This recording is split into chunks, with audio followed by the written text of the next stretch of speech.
তোমরা সবাই কেমন আছো? আশা করি সবাই বেশ ভালো আছো। বর্ণমালা আদর্শ উচ্চ বিদ্যালয় ও কলেজ কর্তৃক আয়োজিত অনলাইন ক্লাসে তোমাদের স্বাগতম। তোমাদের সাথে আমি আছি জিএম হাসিব, সহকারী শিক্ষক, ব্যবসায় শিক্ষা শাখা। আজকে দশম শ্রেণীর যে বিষয়ের উপর আমি আলোচনা করব, তোমরা জানো আমি নিয়মিত ফিনান্স এবং ব্যাংকিং বিষয়ের ক্লাস নেই। আজকে তোমাদের চতুর্থ অধ্যায় ঝুঁকি এবং অনিশ্চয়তা অধ্যায় থেকে একটি গাণিতিক সমস্যার সমাধান করব। বোর্ডে সৃজনশীল দেওয়া আছে, সেটির আলোকে। এই অধ্যায়ের উপরে তাত্ত্বিক আলোচনার ক্লাস পেছনে অনেক আছে, সেগুলো আপলোড করা আছে, তোমরা ইউটিউবে দেখে নেবে। এই অধ্যায়ের উপরের ক্লাস মূলত নবম শ্রেণীতেই শেষ হয়ে যায়। দশম শ্রেণীতে অধ্যায়টা রিভিশন আকারে থাকে। তো এই অধ্যায়ের উপরে গাণিতিক সমস্যার ক্লাসও আপলোড করা আছে, সেটা তো দেখবেই। আজকের ক্লাসটি মনোযোগ সহকারে দেখলে সেটার চর্চা হবে আশা করি। দেখো এখানে কি বলা আছে, আলফা লিমিটেডের দুটি প্রকল্প, একটা প্রকল্পের নাম হচ্ছে সান প্রকল্প আর একটা হচ্ছে মুন প্রকল্প। সান প্রকল্প থেকে প্রত্যেক বছর কি হারে আয় পাওয়া যাবে? প্রথম বছর 10% হারে, দ্বিতীয় বছর 13%, তৃতীয় বছর এখানে ক্ষতিগ্রস্ত হয়েছে -8%, এবং চতুর্থ বছর সে আবার 12% পুনরায় লাভ করেছে। মুন প্রকল্প ঠিক তেমনি 12% দেওয়া আছে প্রথম বছর, দ্বিতীয় বছর 14%, তৃতীয় বছর ক্ষতিগ্রস্ত হয়েছে -9%, এবং চতুর্থ বছরে 13% তার লাভ হয়েছে বা আয় হয়েছে। এই হলো আমাদের উদ্দীপক। এবার দেখো এর আঙ্গিকে প্রশ্নগুলো কি আমি নির্ধারণ করেছি। কয়ে বলা আছে কি, সুদ হারের ঝুঁকি কি? আমরা জানি ঝুঁকি বেশ কয়েক প্রকার আছে, সুদ হারের ঝুঁকি, তারল্য ঝুঁকি, আর্থিক ঝুঁকি। তার মধ্যে একটি আমি উল্লেখ করলাম এখানে, সুদ হারের ঝুঁকি কি? সুদের হার তারতম্যের কারণে, সুদ হারের ঝুঁকি, সুদের হার তারতম্যের কারণে, তারতম্য মানে ব্যবধান, তারতম্যের কারণে, সুদের হার তারতম্যের কারণে যে ঝুঁকির সৃষ্টি হয়, সুদের হার তারতম্যের কারণে যে ঝুঁকির সৃষ্টি হয় তাকে সুদ হারের ঝুঁকি বলে। সুদ হারের ঝুঁকি বলে। ঠিক আছে, সুদের হার তারতম্যের কারণে যে ঝুঁকির সৃষ্টি হয় তাকে সুদ হারের ঝুঁকি বলে। ধরে নিলাম যে আমি একটা ব্যাংকে 5 লক্ষ টাকা 5 বছর মেয়াদে জমা রাখব। তো দেখা গেল যে আমি 10% আশা করছিলাম। 5 লক্ষ টাকা থেকে যদি আমি 10% আশা করি, তখন আমার সুদ পাওয়া যাবে কত? 50,000। তাহলে টোটাল হবে কত সুদ আসলে? 5,50,000। এটা আমার আশা ছিল। কিন্তু দেখা গেল কি, যে আমি ব্যাংক থেকে সুদ পাচ্ছি কত? ধরো 8% হারে সুদ পাচ্ছি। 8% হারে সুদ পেলে আমার কত হবে? 5 লক্ষ টাকার উপরে যদি 8% সুদ হয়, তাহলে এটার সাথে হবে 40,000। তাহলে 5,40,000। এটা ছিল আমার প্রত্যাশা যে আমি 10% হারে সুদ পাবো। সেই অনুযায়ী আমি একটা খরচ নির্ধারণ করছিলাম যে 5,50,000 টাকা ব্যয় করে আমি একটা কাজ করব। দেখা গেল যে আমি সুদ পাচ্ছি কত? 8%। সেই হিসেবে আমার আসলো কত? 5,40,000। তাহলে আমার খরচ প্রত্যাশা ছিল 5,50,000। ওখান থেকে আমি টাকাটা পেয়ে সেই খরচটা করব, কিন্তু দেখা গেল যে কিছু পরিমাণ আমি কম পেলাম। এই পরিবর্তন বা এই ব্যবধানটা হলো সুদের হারের পরিবর্তনের কারণে, তাই না? সুদের হার 10% আশা করেছিলাম, কিন্তু 8%-এর কারণে আমার যে তারতম্য বা 10,000 টাকার যে ঘাটতি হলো, যে ঝুঁকির সৃষ্টি হলো, সেটাকে আমরা বলতে পারি সুদ হারের ঝুঁকি। এবার দেখো খ নাম্বারে কি বলছে, ঝুঁকি এবং অনিশ্চয়তার মধ্যে পার্থক্য। ঝুঁকি এবং অনিশ্চয়তার মধ্যে পার্থক্য, সংজ্ঞাগত পার্থক্য। প্রথমত পার্থক্য হলো ঝুঁকি কাকে বলে, সেটির একটা সংজ্ঞা দিবে যে ভবিষ্যৎ হচ্ছে সর্বদাই অনিশ্চিত। এই অনিশ্চিত ঘটনা থেকে সৃষ্ট ক্ষতিকে যখন আমরা গাণিতিকভাবে পরিমাপ করতে পারবো, তখন সেটিকে বলবো আমরা ঝুঁকি। যেমন এখানে যেগুলো আছে, এগুলো যদি আয় হার না হয়ে ঝুঁকির হার হতো, যে কত % ক্ষতিগ্রস্ত হয়েছে আমি এটা পরিমাপ করা যায়। যেমন আমি 1 লক্ষ টাকা বিনিয়োগ করলাম, 1 লক্ষ টাকা বিনিয়োগ করলাম। এখন আমার পুরো ব্যবসাটা যদি ক্ষতিগ্রস্ত হয়, তাহলে আমার ঝুঁকির হার কত? 100%, অর্থাৎ শতকরা 100% কিন্তু এখানে ক্ষতির সম্ভাবনা আছে। কিন্তু আমি যদি এটাকে এই যে সংখ্যায় পরিমাপ করলাম বা প্রকাশ করতে পারলাম, তাহলে এটাকে বললাম আমি ঝুঁকি। কতটুকু ঝুঁকি হতে পারে সেটি পরিমাপ করা যায়।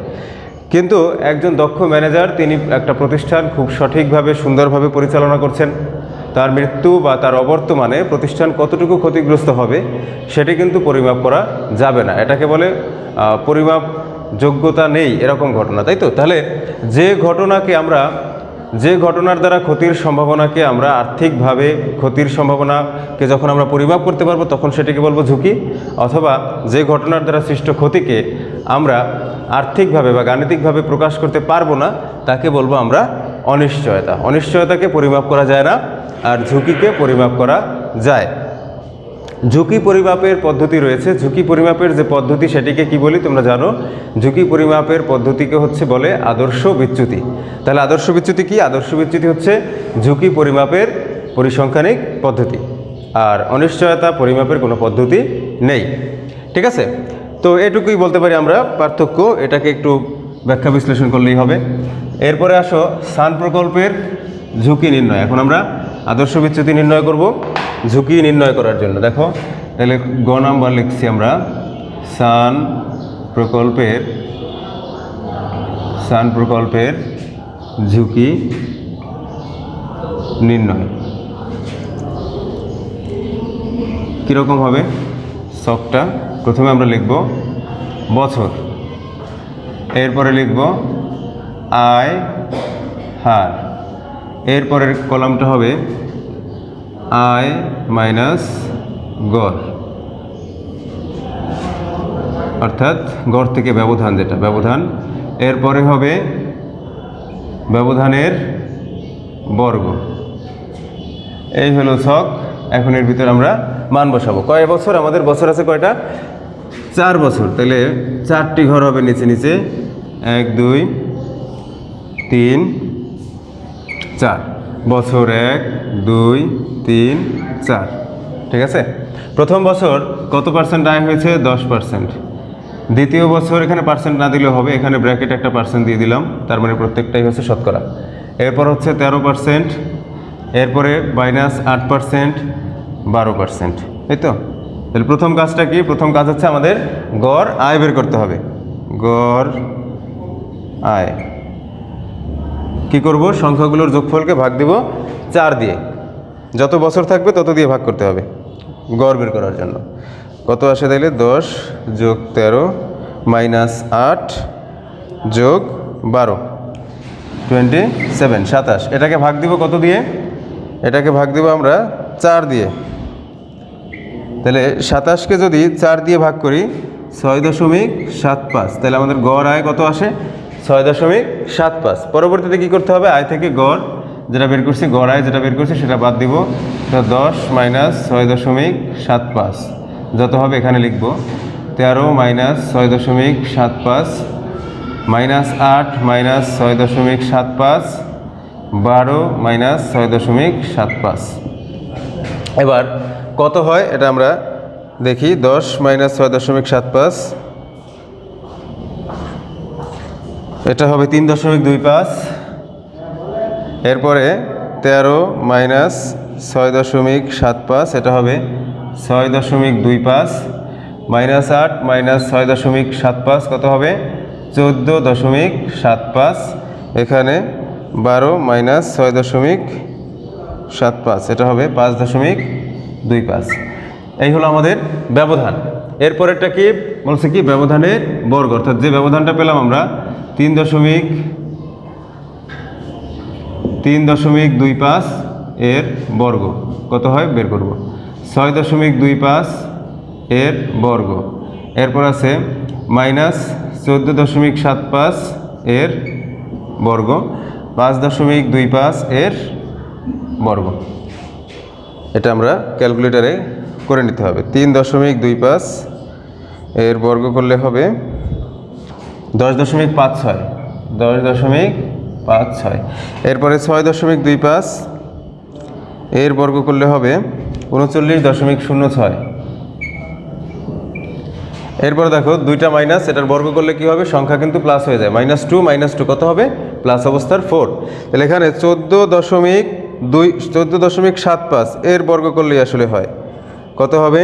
217.56, 217.56। এরপরে আবার আছে 5.25 এর বর্গ করলে কত হবে? 27.75। 5 6। আচ্ছা, তাহলে প্রত্যেকটার কিন্তু আমরা ব্যবধানের বর্গ বের করে ফেলছি। এখন কি করতে হবে? এখন যেটা করব সেটা হচ্ছে এই যে ব্যবধানের বর্গ বের করছি এগুলোর যোগফল, ব্যবধানের বর্গের যোগফল কত হয়? 10.56 যোগ 39.06 যোগ 217, 217.56 যোগ 27.56, 294.74। এরপরের কাজটা কি? ব্যবধানের বর্গের গড় যোগফল যেটা বের করছি আমরা, এটাকে ভাগ দিতে হবে n-1। ঠিক আছে, তাহলে যোগফল কত? যোগফল হচ্ছে 294.74। n হচ্ছে বছরের সংখ্যা। কয় বছর এখানে আমাদের? 4 বছর। 4 - 1 কত হবে তাহলে? দেখো এই সামনে লিখি আমি 294.74 একবারে করে ফেলি। 294.74 এটাকে ভাগ দেবো কত দিয়ে? 4 থেকে 1 গেলে 3 থাকবে, তাহলে এটাকে ভাগ দিলাম 3 দিয়ে। 98.24, 98.24। ওকে, দেখো এখন কিন্তু শেষ ধাপ, অর্থাৎ পুরোপুরি কাজ শেষ হওয়ার একদম লাস্ট পর্যায়ে আমরা চলে আসছি। এই যে ব্যবধানের বর্গের গড় বের করলাম, এটার বর্গমূল করলেই সেটাই হবে আমাদের আদর্শ বিচ্যুতি বা ঝুঁকির পরিমাপ। তাহলে এখানে আমরা লিখতে পারি, সুতরাং আদর্শ বিচ্যুতি। খেয়াল করো এই লাইনের পরে কিন্তু আমি এখানে চলে আসছি। ঠিক আছে, তাহলে কত? এই যে রুট করলাম বর্গমূল 98.24, এটার বর্গমূল করলে কত হবে? রুট 98.24, 9.11 এখানে লিখি 9.11, সাথে দিতে হবে একটা শতকরা পার্সেন্ট চিহ্ন, তাই না? 9.91%, অর্থাৎ কোন প্রকল্প? সান প্রকল্প। সান প্রকল্পের আদর্শ বিচ্যুতি আমরা কেন নির্ণয় করি? ঝুঁকি পরিমাপ করার জন্য। তাহলে সান প্রকল্পের আদর্শ বিচ্যুতি বা সান প্রকল্পের ঝুঁকি কত? শতকরা 9.91%। এটা যেহেতু মুছে ফেলবো আমি এখানে লিখি পরবর্তীতে তুলনা করার জন্য 9.91% গেল এটা। এরপর দেখো ঘ নাম্বারে কি বলছে? ঝুঁকি বিবেচনায় কোন প্রকল্পটি গ্রহণ করতে হবে মতামত দাও। তাহলে যেহেতু তোমাকে দুইটার মধ্যে তুলনা করতে হবে, তুলনা করতে গেলে কি করা লাগবে? আমরা এখানে যে সান প্রকল্পের ঝুঁকি বের করছি সেখান থেকে আমরা সান প্রকল্পের ঝুঁকি জানছি। এখন কি করতে হবে? মুন প্রকল্পের ঝুঁকি বের করতে হবে। মুন প্রকল্পের ঝুঁকি বের করার পরে কি করব? আমরা তুলনা করব যে কোন প্রকল্পের ঝুঁকি বেশি, কোন প্রকল্পের ঝুঁকি কম। যে প্রকল্পের ঝুঁকি বেশি আমরা সেটাকে বাদ দেব, আর যে প্রকল্পের ঝুঁকি কম আমরা সেটাকে গ্রহণ করব। দেখো আমরা কি করছি, সব কিছুই কিন্তু মোটামুটি ঠিক রাখছি, কারণ ছক সেম হবে, ছক একই রকম থাকবে, এজন্য আমরা কি করছি? চেঞ্জ করে ফেলছি শুধুমাত্র সংখ্যাগুলো। এখন ঘ নাম্বার দিয়ে আমি লিখবো এখানে শুধু মুন প্রকল্পের ঝুঁকি নির্ণয়। 1 2 3 4 এখানেও বছরের সংখ্যা সেম থাকবে। এরপরে প্রথম বছর ছিল কত মুন প্রকল্পে? খেয়াল করো 12%, দ্বিতীয় বছর 14%, তৃতীয় বছর -9% এবং চতুর্থ বছর 13%। এরপরে কাজ কি তোমার? গড় আয় বের করা। তাহলে আগের মতোই করো সব কিছু। 12 যোগ 14 -9 প্লাস 13, 30। এটাকে ভাগ দিব 4 দিয়ে। তাহলে 30কে যদি আমরা 4 দিয়ে ভাগ করি 7.5, তাহলে আমাদের গড় আয় আসে কত? 7.5।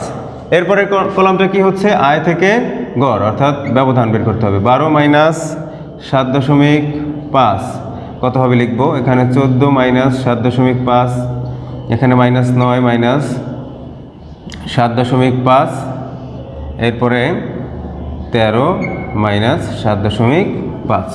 তাহলে কত হয়? আমরা একে একে আগের মতো সেমভাবে এটা বিয়োগ করে দেখব। 12 - 7.5 এটা হবে 4.5। এরপরে আছে 14 - 7.5, 6.5। 9 আর 7 এখানে হবে -16.5। আমরা জানি যে সংখ্যা যদি -2টা থাকে পাশাপাশি তখন কি করতে হবে? সংখ্যা যোগ হবে কিন্তু সাইন থাকবে মাইনাস। -9 - 7.5 -16.5। এরপরে আবার 13 - 7.5 কত হবে? 5.5। তাহলে পরের কলামটা কি আগের মতোই, এই যে ব্যবধানের বর্গ, আমরা যে ব্যবধান বের করলাম 4.5, এটাকে কি করতে হবে, বর্গ করতে হবে। 4.5 এর বর্গ 4.5 এর স্কোয়ার করলে কত হবে, 20.25, 20.25। এরপর আছে 6.5 এর যদি বর্গ করি 42.25, 42.25। এরপরে আছে -16.5 এর বর্গ করলে কত হবে, -16.5। মাইনাস ছাড়া বর্গ করলেই হয়, কারণ দুইটা মাইনাস পাশাপাশি গুণ করলে প্লাস হয়ে যায়। সুতরাং মাইনাস ছাড়া সংখ্যার বর্গ করো, যে আনসার হবে ওইটা লিখলে হবে। কত, 272.25। এরপর আছে 5.5 এর বর্গ 30.25, এর বর্গ 30.25। তো আগের মতো যদি করি, পরবর্তী কাজ কি, এই যে ব্যবধানের বর্গ বের করছি এর যোগফল, এগুলো যোগ করি আমরা। 20.25 যোগ 42.25 যোগ 272.25 যোগ 30.25, 365। এখানে আসে 365। এরপরে সূত্রটা কি, ব্যবধানের বর্গের গড় যোগফল যেটা পেলাম আমরা, সেটাকে n-1 অর্থাৎ বছর থেকে 1 বাদ দিয়ে ভাগ করতে হবে। যোগফল হচ্ছে আমাদের 365, বছর হচ্ছে 4 - 1, তাহলে কত হয় 365। এটাকে যদি আমি 3 দিয়ে ভাগ করি কত হবে, 365 ভাগ 3, 121.66, 121.66। তাহলে তারপর কোথায় আসছে আমরা, এই যে ব্যবধানের বর্গের গড় যেটা পেলাম, এটাকে বর্গমূল করলেই আদর্শ বিচ্যুতি হয়ে যাবে বা ঝুঁকির পরিমাপ আমরা পেয়ে যাব। 121.66, এটার বর্গমূল কত হবে, √121.66, 11.02%। দেখো শিক্ষার্থীরা, নিশ্চয়ই তোমাদের মনে আছে যে আমরা গ নাম্বারে ঝুঁকি পেয়েছিলাম কত, এই যে লিখে রাখছিলাম অ্যান্সারটা, মোছা হয়ে গেছে এই কারণে, 9.91%। আর তুমি মূল প্রকল্প কত পেলে, 11.02%। তোমাকে কি বলছে এখানে প্রশ্নে, ঝুঁকি বিবেচনায় কোন প্রকল্পটি গ্রহণীয়, ঝুঁকি বিবেচনায় কোন প্রকল্পটি গ্রহণীয়, যে প্রকল্পের ঝুঁকি বেশি সেটা বেশি ক্ষতিগ্রস্ত হওয়ার সম্ভাবনা আছে। তাহলে দেখো আমার এখানে মূল প্রকল্পের ঝুঁকি বেশি, মূল প্রকল্পের ঝুঁকি যদি বেশি হয় আর সান প্রকল্পের ঝুঁকি যেহেতু কম, তাহলে আমি কোনটা গ্রহণ করব, অবশ্যই সান প্রকল্পটি গ্রহণ করব। তাহলে আমার সিদ্ধান্তটা কি হবে, এখানে আমি সিদ্ধান্ত লিখি, গ হতে প্রাপ্ত সান প্রকল্পের ঝুঁকি, হ্যাঁ এটাকে ঝুঁকি বলতে হবে, আদর্শ বিচ্যুতি মানে ঝুঁকির পরিমাপ। সান প্রকল্পের ঝুঁকি কত, 9.91%, এবং মূল প্রকল্পের ঝুঁকি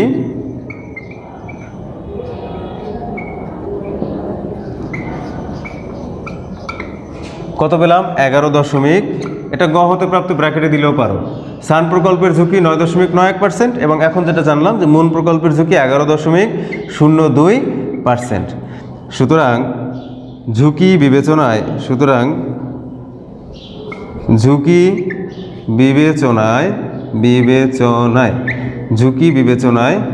কোনটি,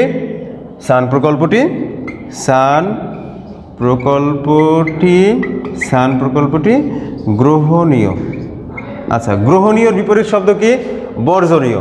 যদি তোমার অ্যান্সার এখানে যদি বলতো যে ঝুঁকি বিবেচনায় কোন প্রকল্পটি বর্জনীয়, তখন তোমাকে কি করতে হতো, এই পর্যন্ত সব ঠিক রাখবা, ঠিক রাখার পরে মূল প্রকল্পের ঝুঁকি যেহেতু বেশি, তাহলে এখানে আমরা কি লিখব, ঝুঁকি বিবেচনায় মূল প্রকল্পটি বর্জনীয়।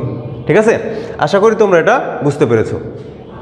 এখন এই অনুযায়ী তোমাদের একটা হোমওয়ার্ক দিব আমি, দেখো সব কিছু ঠিক থাকবে, এই অনুযায়ী তোমাদের একটা হোমওয়ার্ক দিব। হোমওয়ার্কের এই সান মুন এগুলো ঠিক থাকবে, তথ্যটা আমি চেঞ্জ করে দেব, পরিবর্তন করে দেব। দেখো তথ্যটা আমি পরিবর্তন করে দেব তোমাদের, বাকি সব ঠিক থাকবে। এই অনুযায়ী একটা হোমওয়ার্ক তোমরা করে পরবর্তী যেই ডেট ঘোষণা হবে সেই ডেটে তোমরা এটা সাবমিট করবে, জমা দিবে।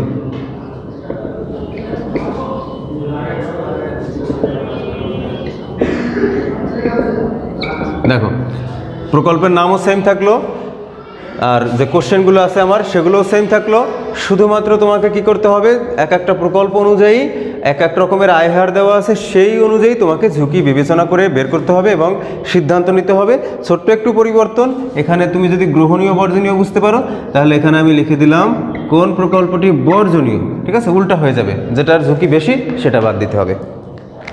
প্রিয় শিক্ষার্থী, আশা করি তোমরা আজকের ক্লাসটি মনোযোগ সহকারে দেখেছো এবং বুঝতে পেরেছো। তোমাদেরকে পরবর্তী ক্লাস দেখার আমন্ত্রণ জানিয়ে আজকের ক্লাস থেকে আমি বিদায় নিচ্ছি এখানেই। সবাই ভালো থাকো, সুস্থ থাকো, আল্লাহ হাফেজ।